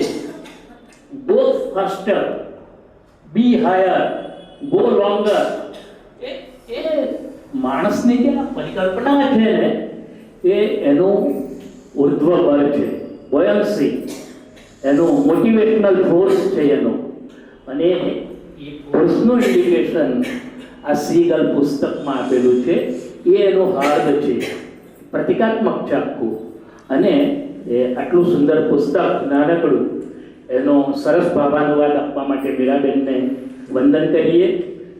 રિચાર્ડ, કેટલાક લોકો રિચાર્ડ બાક કહે છે, કેટલાક બેક કહે છે, કેટલાક રિચાર્ડને બદલે રિચર્ડ કહે છે. અને બહુ જ આના વિશે વાર્તાલાપો ખૂબ થયા છે. થોડો વખત પહેલા જ અમૃત મિસ્ત્રી નામના કોઈ પ્રાઇમરી ટીચરે પાટણની લાઇબ્રેરીમાં સીગલ વિશે લેક્ચર આપ્યું. એટલે જે વસ્તુ તમે લખો છો એનું કંઈક મૂલ્ય ક્યારેક હોય છે. અને એવું અદ્ભુત પુસ્તક ઉપર હવે અજનબી નહીં રહેલા જબીન બહેને આપણને શુદ્ધ ભાષામાં વાત કરી અને જાંબુ ઘોડાવાલાને બદલે ગુલાબ જાંબુવાલા એટલી મીઠાશથી જાંબુ શબ્દ કોમન રાખીશું પણ જાંબુ ઘોડાવાલા કાઢી નાખીએ એને બદલે ગુલાબ જાંબુવાલા એમ કહીએ અને એમને આવકારીએ. ફરી એકવાર તાલીથી એમને મને બીજી વાત કહી દો કે 30મી જાન્યુઆરીએ બાપુના નિર્વાણજીને હવે એ નહીં, હું મારી વાત કરું. મહાત્મા ગાંધી ફાઉન્ડેશન કવિ ડાયાભાઈ સ્થાપિત તેનો જે કાર્યક્રમ છે એમાં આપ સૌને આમંત્રણ છે. વધારે ડિટેલ્સ વોટ્સએપ પર આવશે અને એઝ યુઝ્યુઅલ આપણે વૈષ્ણવજન એ વખતે રજૂ કરીશું. ગાંધી વિશેના વિચારો, ચિંતન મનન રજૂ થશે, ભજનો રજૂ થશે, કવિ ડાયાભાઈની કવિતાઓનું ગાન થશે અને આપણે સૌ સાદું ભોજન એ દિવસે લઈશું અને એઝ યુઝ્યુઅલ એક પ્રોગ્રામ કરીશું. ડિટેલ્સ પછી આવશે. ધન્યવાદ. સૌપ્રથમ તો કોઈને કોઈ સવાલ હોય કે કંઈક વધુ પૂછવું હોય તો બેનને જરા પ્રશ્નોથી પૂછી શકો છો અને ખાસ કરીને એમની જે પ્રવૃત્તિ સહજ એના વિશે થોડુંક આપણે 5 મિનિટ કે પણ કંઈ પ્રશ્નો હોય તો તમે એમને કહી શકો છો. અમે તો જોયું પણ નથી, વાંચ્યું પણ નથી, તમે તો અમારી પસાર પણ નથી. હા, પૂછી શકો. એટલે મને એવું લાગે કે હજુ તો ઘણું બધું કહેવા જેવું છે પણ સમજી આદેશભાઈએ બે બાબતો રજૂ કરી, પુસ્તકની પણ ખરી અને સહજની પ્રવૃત્તિઓની પણ. પ્રવૃત્તિ વિશે બંને વિશે પૂછી શકો. સહજની વાત આવી દાદા પણ થોડી કરો એટલે આપણે જો એમનું જે અલગ નામથી ખામોશ છે, અલગ તો આપણા હરેન્દ્રસિંહ દાયમાનું ઉપનામ અલગ હતું. કવિ તરીકે અલગ તરીકે લખતા. એમને અમે કહેતા હતા તમે અલગ છો પણ લખો છો, સતત લખો છો. એકવાર અને તત્વમસી પહેલા ઉપક્રમે જે કંઈ કાર્યક્રમો થાય છે એ ખરેખર બહુ સારી વાત છે અને એ પછાત ગણાતા વિસ્તારમાં આટલો બધો વિકાસ કરવો અને બહેનો માટે ખાસ મોટિવેશનલ કામો કરવા એ બહુ અદ્ભુત કામ છે, સરાહનીય છે. એટલે જે બહેનો સાથેની પ્રવૃત્તિ છે એમાં ભરતભાઈ તો પ્રેમ ખૂબ વરસાવ્યો એમણે અને જે કરું છું એના કરતાં ઘણું બધું વધારે એમણે કીધું. પણ એવું છે કે જેમ કચ્છમાં ને બધી જગ્યાએ બહેનો પાસે પોતાની પરંપરાગત કળા છે એવી દાહોદ વિસ્તારમાં નથી. દાહોદ વિસ્તારમાં જે કામ મેં કર્યું છે એનામાં કેવું હતું કે બહેનો ખાલી એક માળા જેવું પહેરતી અને એની પરથી આખું સહજ ક્રિએટ થયું છે. એટલે એમાં અત્યાર સુધીમાં હજારો બહેનોને મેં તાલીમ આપી અને એ વસ્તુ શીખવાડી છે અને અત્યારે તો ઘણી બધી બહેનો એ પ્રકારનું કરે છે અને અહીંયા વડોદરામાં તો વારંવાર કોઈને કોઈ ગ્રુપ એના એક્ઝિબિશન કરતું હોય છે અને એની સાથે જે કરવાનું હતું કામ એટલે એમના ઘરમાં પ્રવેશવા માટેનો આ એક રસ્તો હતો કે ભાઈ એમને કંઈક કામ આપીએ તો એ વાર્તાલાપ કરે અમારી સાથે અને તો એમના પ્રશ્નો સમજી શકાય. એટલે એવું કે હું હંમેશા એવું કહું છું કે આ એક ટૂલ છે એમના ઘરમાં પ્રવેશ કરવાનો અને પછી એમની સાથે જેમ જેમ રહેતા ગયા, એમની સાથે જીવતા ગયા એમ એવી ખબર પડવા માંડી એમના ખરેખર પ્રશ્નો શું છે. એટલે જ્યારે પણ અમે દવે સાહેબે બહુ સરસ કીધું કે અમે જ્યારે વસ્તુઓ વેચીએ છીએ ને ત્યારે અમે એવું નથી કહેતા કે આ ગરીબ બહેનોની બનાવેલી વસ્તુ છે. આ વસ્તુઓ સુંદર છે માટે ખરીદો. એટલે જે રોજગારીનો કોન્સેપ્ટ છે ને એ સમાન ભેર જે રોજગારી છે એની વાત છે. આપણે ઘણીવાર ગાડીમાં જતા હોઈએ અને કોઈ છોકરું અગરબત્તી લઈને ઊભું હોય કે ફૂલ લઈને ઊભું હોય આપણને કે લે લો સાબ લે લો કલ સે ખાના નહીં ખાયા હે તો આપણે એક એમ્પથીમાં કશું ખરીદી લઈએ પણ એવું કેટલી વાર ખરીદીએ? એકવાર બે વાર ખરીદીએ પછી આપણને થઈ જાય કે અહીંયાથી દર વખતે આ સિગ્નલ પાસે છોકરો હોય છે અને દર વખતે મારી પાસેથી 25 રૂપિયાની અગરબત્તીના 100 રૂપિયા લઈ જાય છે તો તમે નહીં આપો પછી એને. પણ જો કોઈ સરસ વસ્તુ હશે કે જેના ખરેખર ક્વોલિટી બહુ સારી છે, આ લેવી જોઈએ અને મારા માટે ઉપયોગી છે. એટલે મેં જે પ્રયત્ન કર્યો છે તો એ જ કર્યો છે કે રોજબરોજની ઉપયોગમાં આવતી જે વસ્તુઓ છે એ જ બનાવડાવવાની. કેમ કે અત્યારે કળા છે ને બહુ મોંઘી થઈ ગઈ છે. દરેક યુગમાં કળા મોંઘી હતી, એટલે બહુ પૈસાવાળા લોકો હોય તો જ એને વાપરી શકે. તો એ લોકભોગ્ય કેવી રીતે બને એ પ્રયત્ન અમે કર્યો છે. કન્ઝ્યુમેબલ આઇટમ. હા, કન્ઝ્યુમેબલ આઇટમ બનાવી. અને બીજું જે એની સાથે સાથે જે કરીએ છે એમાં એટલે એક જે તમે મુક્તાંગન કીધું, એમાં અમે બાળકોની સાથે એમને શાળા પછીની પ્રવૃત્તિઓ કઈ હોઈ શકે એ એક પ્રયત્ન કરીએ છીએ, અને એને હજુ હવે આગળ લઈ જવાનું અમે વિચારી રહ્યા છીએ. અને એની અંદર કઈ રીતે અમે શિક્ષકોને અને કઈ રીતે વાલીઓને અને બીજા બધા આયામોને જોડી શકીએ. ગઈકાલે અમારે ત્યાં તમારા મિત્ર જે આવ્યા હતા રાજેશભાઈ વણકર, ડોક્ટર રાજેશભાઈ વણકર, જે બહુ સારા વાર્તાકાર છે, એમને પણ એકાદ વાર તમારે બોલાવવા જેવા છે અહીંયા આગળ. અને એ પ્રકારના લોકો જ્યારે આવે તો એ લોકો શું બીજું નવું પીરસી શકે. હવે એ દિવસે ગઈકાલે જે લોકો આવ્યા હતા એમણે રાજેશભાઈ સામે એવી વાત મૂકી કે એમ કે વાર્તા વિશે તમે આટલું સરસ કીધું કે કેવી રીતે ભાષાનો ઉદ્ભવ થયો, માણસ ભાષા ક્યારે બોલતો થયો, પછી ભાષા બોલતો થયો એમાંથી વાર્તા ક્યારે કરતો થયો, વાર્તા લખતો ક્યારે થયો, લેખનમાં ક્યારે આવ્યું. એટલે એમણે તો આખું એમનું પીએચડી નું રિસર્ચ અમને પીરસી દીધું 40 મિનિટમાં. પણ એનાથી ત્યાં બેસેલા કેટલા બધા લોકોએ કીધું કે વાર્તાનો ભાષાનો ઉદ્ભવ આવી રીતે થયો એની તો કલ્પના જ નથી અમને, ક્યાંય વાંચ્યું પણ નથી આવું. એટલે એ બધા લોકોએ એવું કીધું કે તો પછી એવી એક શિબિર કરો ને એક દિવસની, કે રાજેશભાઈ 1 કલાકમાં બોલીને જતા રહે તો મજા ના પડે. એવી રીતે અમારા ધર્મેન્દ્રભાઈ ત્રિવેદી જ્યારે એની પર આવ્યા હતા અલખના ઓટલે, તો બધા એવું કીધું. પછી વાર્તા નિવેશમાં તત્વમસીમાં અમે બોલાયા હતા. એટલે કે નિબંધ લેખન પર એક દિવસની શિબિર રાખો. એટલે અમારો આ છેવાડાનો જે વિસ્તાર છે એ એવું કે છે ને ગુજરાત ઇઝ શાઇનિંગ, પણ ગુજરાત ઇઝ શાઇનિંગ સિલેક્ટિવલી.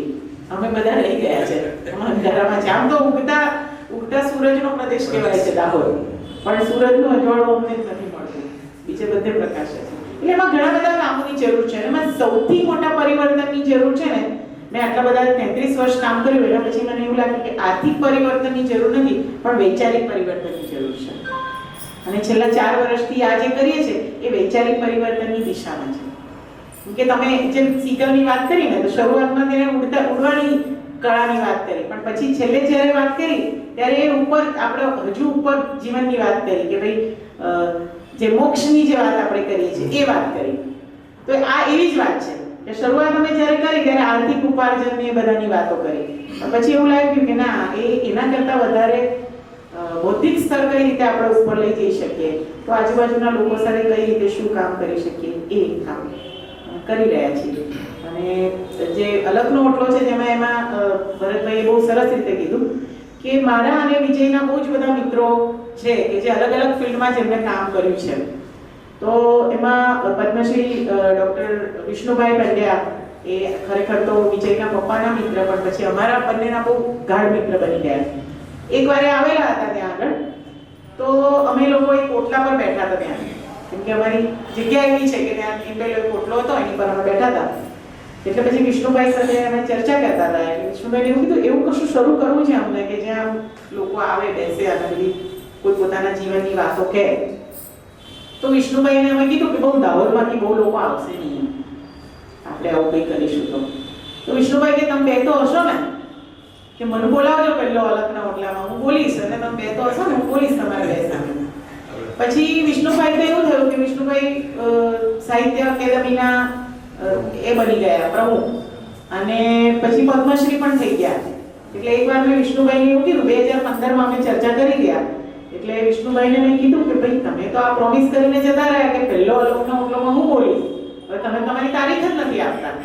વિષ્ણુભાઈ મને કહે કે હવે તો વિષ્ણુ પંડ્યાને જ નથી મળતા, તો તને ક્યાંથી મળશે? એટલે પછી મેં કીધું હવે તમે રહો, અમે તો અમારા દાહોદના ઘર દીવડાથી શરૂ કરીએ છીએ. એટલે 2020માં અમે અમારા તમે કૃતાર્થભાઈની જે વાત કરીને, કૃતાર્થભાઈ જોશી પહેલો અમારો ઓળખનો ઓટલો કર્યો, તો આપણે ઘર દીવડાથી જ શરૂ કરીએ. અને પછી તો બીજું અમે કર્યું, એના પછી કોરોના આવી ગયો, એટલે ખાસું વચ્ચે અમે થોડું સ્લેક રહ્યું. પછી અમે કપિલભાઈ ત્રિવેદી અમારા છે એમને બોલાય. એટલે અલખના ઓટલામાં પ્રયત્ન એ છે કે લોકો પોતાના જીવનની કથા કહે. અને અમરીશભાઈ મજાની વાત શું થાય છે એમાં ખબર છે? જે વક્તા આવે છે ને એને સૌથી વધારે મજા પડે છે. કેમ કે શું થાય છે, હું મોટે ભાગે એમને કોઈ વિષય પર બોલવાનું હોય, અને આની અંદર હું એવું કહું કે જીવન યાત્રા કહેવાની છે. એટલે જે દિવસે અમારો લગભગ તો ઘણા મહિનાઓ પહેલા નક્કી થઈ જતા હોય છે વખતા, કેમ કે પહેલો અલગનો ઓટલો કર્યો ને એના પછી 30 મિત્રોના સામેથી ફોન આવ્યા કે જમીન અમને બોલાવો ને અમે બોલીશું ત્યાં આગળ. અહીંયા વડોદરાના ઘણા બધા જાણીતા નામો છે કે જેમણે મને ફોન કરી કીધું કે અમને બોલાવો ને. તો એમાં એવું થાય કે વ્યક્તિને અમે જેવું કહીએ ને કે હવે 2 મહિના પછી તમારો નંબર છે, જેમ કે અમારા જૂન સુધીના બધા નક્કી થઈ ગયા છે કે કોણ બોલવાનું છે, તો એવું કે અમે આખી જીવન યાત્રા ફરીથી જીવીએ છીએ. કેમ કે જીવન યાત્રા વિશે બોલવાનું કોઈ કહેતું નથી, અને જીવન યાત્રા વિશે બોલવાનું કે ઘણી વાર તો અમે કહીએ ને, અમે અમારા જે પ્રોફેસર સીજે દવેને અમે બોલાયા હતા તો મને કે જમીન મારા જીવનમાં તો કશું એવું છે જ નહીં બોલવા જેવું. પણ પછી આવ્યા ને તો એવું બોલ્યા કે એમણે કીધું હજુ તમારું ઘણું રહી ગયું છે, મને ફરીથી બોલાવજો ને. અને ઘણા બધા જૂના મિત્રો, એમના તો 50 વર્ષ જૂના સ્ટુડન્ટ્સ એમને મળ્યા કે કોઈ સીએ છે તો કોઈ બેંકમાંથી મેનેજર તરીકે રિટાયર થઈ ગયું છે, તો જાત જાતના સ્ટુડન્ટ એમને મળ્યા. તો હમણાં ગઈકાલે પણ મારો જન્મદિવસ હતો એટલે એમનો ફોન આવ્યો હતો. એમણે કીધું કે હવે મને ક્યારે હવે મારે કે ચંદ્રકાંત ટોપીવાળા સાથે વાત થઈ તો એમણે કીધું કે હું પણ દાહોદમાં આટલા બધા વર્ષો રહીને આવ્યો છું, મને પણ ફરીથી દાહોદ જવું છે. તો મેં કીધું કે એમને પણ લઈ આવો. એટલે પછી માસી કે એમની ઉંમર બહુ છે, ખબર નહીં એ ટ્રાવેલ કરી શકશે કે નહીં. એટલે આપણે દાહોદથી ઘણા બધા એવા રત્નો છે કે જે પંડ્યા, હા, મીરભાઈ પંડ્યા ખાસ મને સાંભળવા માટે હવે થોડા લેટ થઈ ગયા છે. મીરભાઈને ગોપીબેન અને દાહોદને કર્મભૂમિ બનાવીને બહુ વર્ષો સુધી કામ કર્યું. અસ્મિતાબેન પણ અહીંયા આગળ આવ્યા છે. અને એટલે ઘણા બધા લોકો, એટલે દાહોદ એક સરસ જગ્યા છે પણ કોઈક રીતે અમે હજુ પ્રકાશમય નથી થયા. એટલે એટલા માટે તમારા સૌનો ખૂબ ખૂબ આભાર. અને તત્વમસી વિશે કહું કે જ્યારે અમે આ કરતા હતા ત્યારે ઘણા બધા મિત્રો એવા આવતા હતા કે જેમને પોતાની જીવન ગાથા તો કહે પણ એના સિવાય ઘણું બધું એમનામાં હોય, કે સારા વાર્તાકાર હોય, નિબંધકાર હોય, સંગીતકાર હોય. જેમ કે આપણા વડોદરાના રવિનભાઈ નાયક પણ આવી ગયા. એટલે રવિનભાઈ આવે એ દિવસે મેં નાનકડી બેઠક તો કરી કે રવિનભાઈ આવે ને એમને સાંભળીએ ના એવું કેવી રીતે ચાલે. કે રાજા માનવેન્દ્રસિંહ આવ્યા તો એ પણ બહુ જ સારા સંગીતકાર છે પણ એમને સાંભળવાના રહી ગયા. એટલે એટલે એ રીતે પછી એમને થયું કે ના ચાલો આપણે તત્વમસી શરૂ કરીએ. અને તત્વમસીમાં સાહિત્ય અને કલા એ 2 વિષયો ઉપર જ આપણે કામ કરીશું. એટલે અમે વાર્તા નિવેશ ઉપર, પછી ગયા વર્ષે અમે વસંતોત્સવ, આપણે વેલેન્ટાઇન ડે 14મી એ બધા મનાવે છે તો અમે વસંતોત્સવ કરેલું અને મારા મીરભાઈ એ બધાએ કવિતાઓ ગાઈ હતી. 19 જણા એવા હતા કે જેમણે પહેલી વાર કવિતા પોતે લખી. કેટલું અદ્ભુત સંયોગ કે અમે ખાલી અનાઉન્સમેન્ટ કર્યું કે ચાલો તમારી પોતાની કવિતા કરવી હોય ને પોતાની, તો કોઈકની વાંચવી હોય તો કોઈકની. તો 19 અમને નવા કલાકાર મળ્યા કે લોકોએ કરી. અને અમારે એક ડોક્ટર છે દાહોદના, ડોક્ટર કેઝા કરીને, એમણે તો બધાને કવિતા બધા સાંભળીને અંદર ઘૂસી ગયા અને પોતાની કવિતા લખીને લાયા કે ભાઈ મેં હમણાં જ લખી છે, મારે પણ કહેવી છે કવિતા. એટલે આ બધું કેવું છે કે એકવાર તમે શરૂ કરો ને એટલે પછી એને લખતું ક્યાંક ને ક્યાંક બધું શરૂ થાય. કોઈકને કંઈક એના વિશે પૂછવું હોય પૂછી શકો. અને મને ઘણા બધા નવા મિત્રો મળ્યા છે કે જેને આપણે બોલાવીશું ત્યાં બરાબર ને મોહનભાઈ? તમે યોગ્ય નામ લીધું છે. દીઠાભાઈ છે. આ દાહોદ પર વાત આવી એટલે મારે થોડુંક કહેવું. વડોદરા શહેરમાં હું ઘણી જગ્યાએ ફરું છું. આમ તો હું જે જમાનો હતો એની યાદ કરતો નથી, પરંતુ અત્યારે દાહોદનું જે માઇગ્રેશન છે ને, અહીં આવે છે નાના નાના છોકરાઓ 18 વર્ષ 20 વર્ષ, એની પત્ની 18 વર્ષ 20 વર્ષ, કદાચ નાનું ભૂલકું પણ હોય, એ બધા આવીને મજૂરી કરે. હમણાં ગઈકાલે એક મેડિકલ સ્ટોર પર ગયો દવા લેવા, તે કર્યો હતો છોકરો નાનો ને બધો હાથ વાગેલો, એટલે ટ્યુબ લેતો હતો ઘસવાની. મેં એને પૂછ્યું તો ક્યાંનો જતા? હું દાહોદનું આ કામનો યાદ ના રહે મને, લીમખેડા પેલું ગરવાડા પાસે ત્યાંથી આવ્યો છું. હું કીધું કેટલું ભણે? 4 જ ધોરણ. હું તારી પત્ની? તો એ 6 ધોરણ. નાનું ભૂલકું છે અને અમે કામ કરીએ છીએ. એ આખો દાડો મજૂરી કરીને જ્યારે પેલો ઘઉંનો લોટ લેવા જાય ને ઘંટી ઉપર, અને આખા શરીરે સિમેન્ટ આ બધા વિખરાઈ ગયેલા હોય અને લોટ લેવા જાય છે. આ જે દ્રશ્ય છે કે જ્યાં ભણવાનો સમય છે, આ ભણતા કેમ નથી? શું કરીએ સાહેબ? કંઈ કશું છે જ નહીં. ભણતા કેમ નથી? કઈથી ભણે? ગરીબી એટલી બધી છે.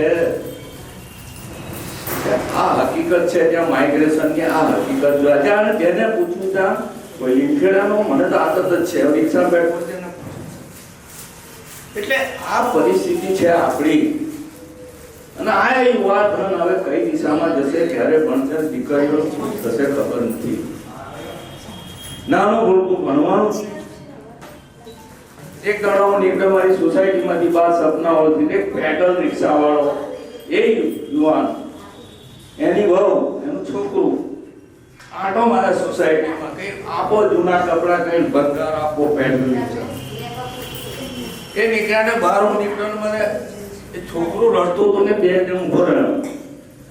ક્યાં સાહેબ આજે કશું ના મળ્યું, છોકરું રડે છે.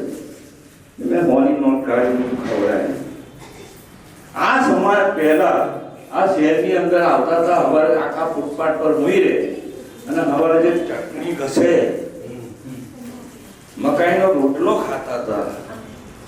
એની દશા અત્યારે હું છે પેલું પૈકું આપી નાના છોકરાને કુપોષણથી પીડાય છે આખો સમાજ.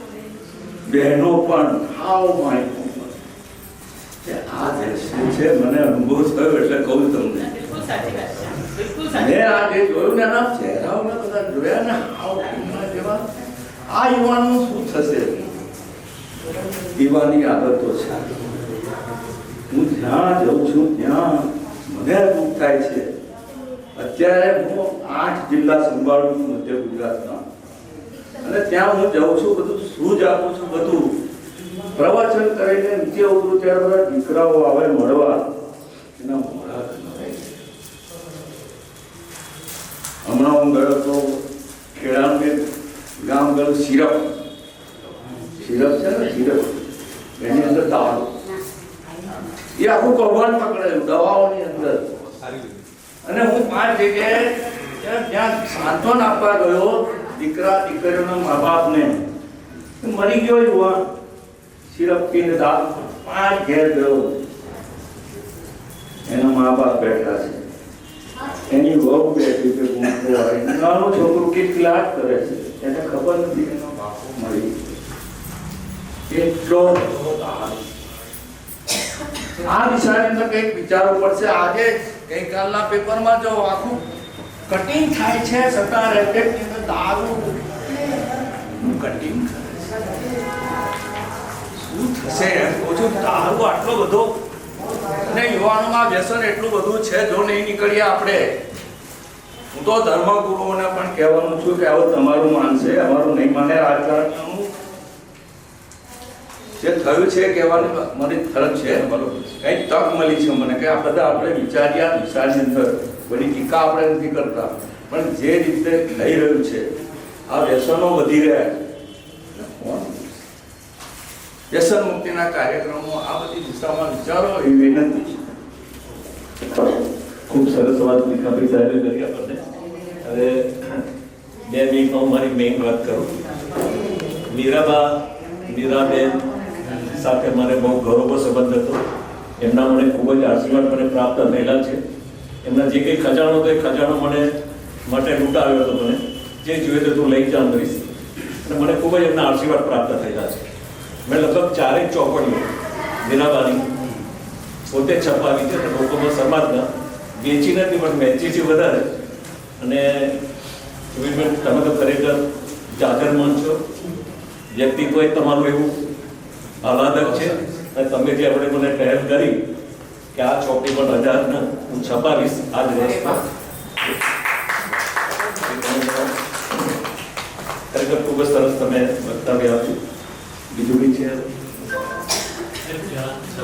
હવે સાહેબ તમારે કંઈ કહેવું છે સાહેબ? શૈક્ષણિક કાર્યમાં ગાળ્યા છે. આજે એ બાબતનો મને આનંદ છે કે મારા જે વિદ્યાર્થીઓ પંડ્યા ફાર્મના માલિક બરાબર છે, વાત સાચી છે, અમારા ડોક્ટર ભરતભાઈ જાદવ ઘણા બધા સંભારણા આવી ગયા છે અને કડેક ડોક્ટર સતીનભાઈ દેસાઈ સિસ્ટર અહીંયા હું ઊભો છું ને એમાં અમારા મોહનભાઈ બારોટ સાહેબ વાયા ડોક્ટર સતીનભાઈ દેસાઈ. હા, ભારતીય તત્વજ્ઞાનમાં એક નાનકડી વાત છે.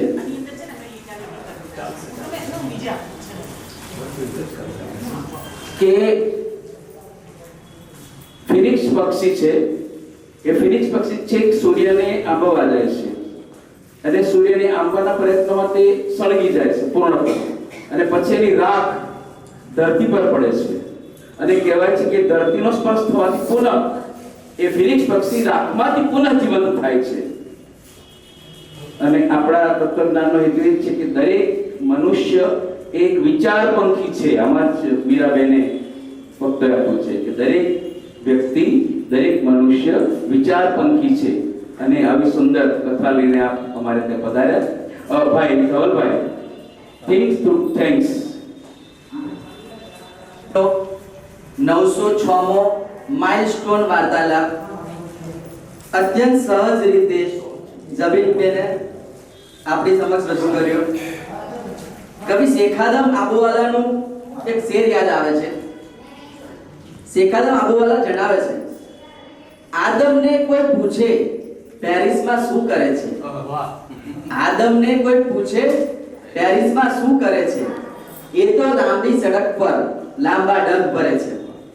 પેરિસમાં ગયા પછી એમનો શ્વાસ રૂંધાતો હતો અને માતૃભૂમિની એમને સહજ યાદ આવતી હતી. એમ જબીનબેનને પણ ઘણા સ્કોપ હતા, એમ છતાં માતૃભૂમિ પોકારતી હોય તેમ એમને દાહોદમાં કામ શરૂ કર્યું. દો હદ પછી દાહોદ પડ્યું. એમ દાહોદ અને વડોદરામાં બેમાં કલા કસબીને પારખીને 45,000 બહેનોને એમને આત્મનિર્ભર બનાવ્યા છે. એ બહુ આપણા સૌની માટે આનંદની વાત છે.